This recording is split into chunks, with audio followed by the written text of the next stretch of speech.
औज़ुबिल्लाहि मिनश्शैतानिर्रजीम बिस्मिल्लाहिर्रहमानिर्रहीम। अस्सलामु अलैकुम। कैसे हैं आप सब लोग? खैरियत से होंगे इंशाअल्लाह। हर एक की परेशानियां दूर करे और परवरदिगार आलम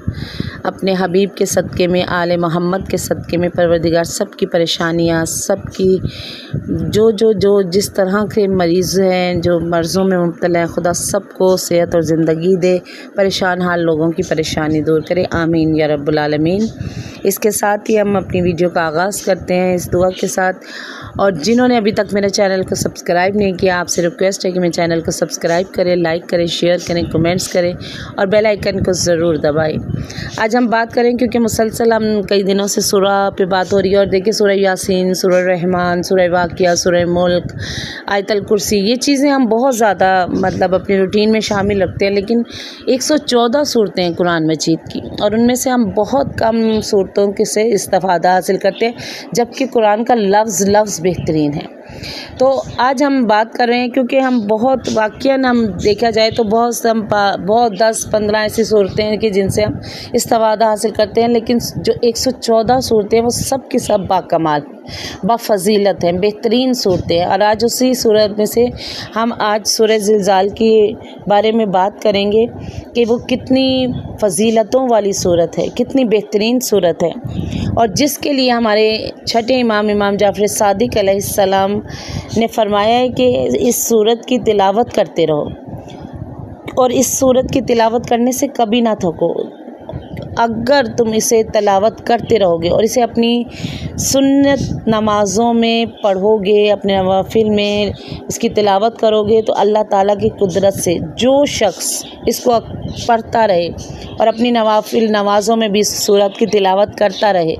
तो उसको कभी भी ज़लज़ला नुकसान नहीं पहुंचा सकता। देखिए आजकल ये कितना पुरशोभ दौर है, कभी भी कहीं भी कुछ भी हो सकता है। तो इमाम इरशाद फरमा रहे हैं, हमारे छठे इमाम इरशाद फरमाते हैं कि जो इसे कसरत से पढ़ेगा और जो अपनी नवाफिल नमाज़ों में इसका तस्करा करेगा, तो उसे एक ज़लज़ला कभी नुकसान दे देगा, दूसरे उसे आसमानी बिजली से कभी नुकसान नहीं पहुंचेगा,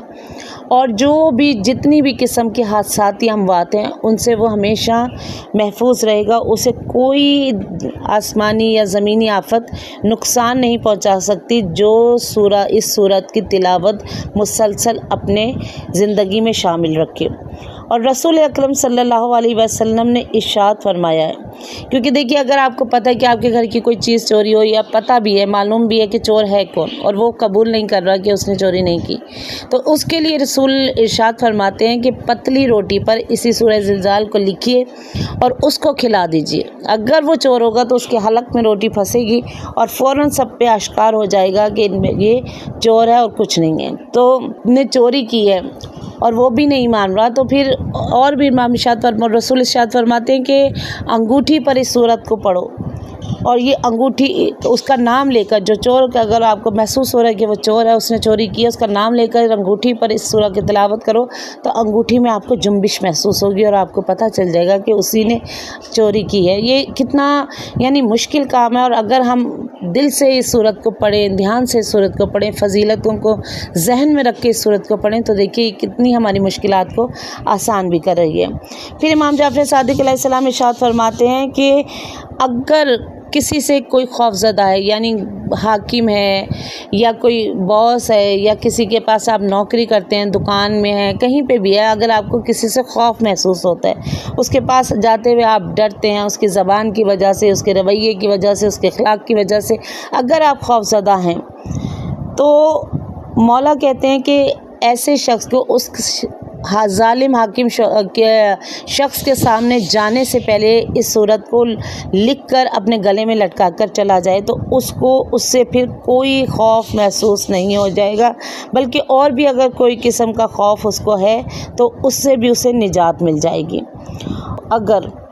बिल्कुल नई कोई प्लेट ले ले और उसके ऊपर आप इस सूरत की तिलावत करें, तो जो लोग लकवे के मर्ज़ में मुब्तला हैं, अगर किसी को लकवा हो गया, परवरदिगार वैसे तो सबको महफूज रखे, लेकिन अगर कोई इस बीमारी में मुब्तला हो गया, उसे ये बीमारी हो गई है, तो उसे चाहिए कि बिल्कुल नई एक तश्तरी ले या प्लेट ले और उसके ऊपर इस सूरत को लिखे, और लिखने के बाद सिर्फ मरीज़ ने पढ़ना नहीं है, पीना नहीं, मरीज़ से कहे कि इस सूरत को बगौर देखता रहे। जिस तरह जो वो देखता रहेगा, कहते हैं उसका मर्ज़ जो है, उसका दर्द जो है वो जाता रहेगा। माशाल्लाह देखिए बिल्कुल छोटी सूरा है, इतनी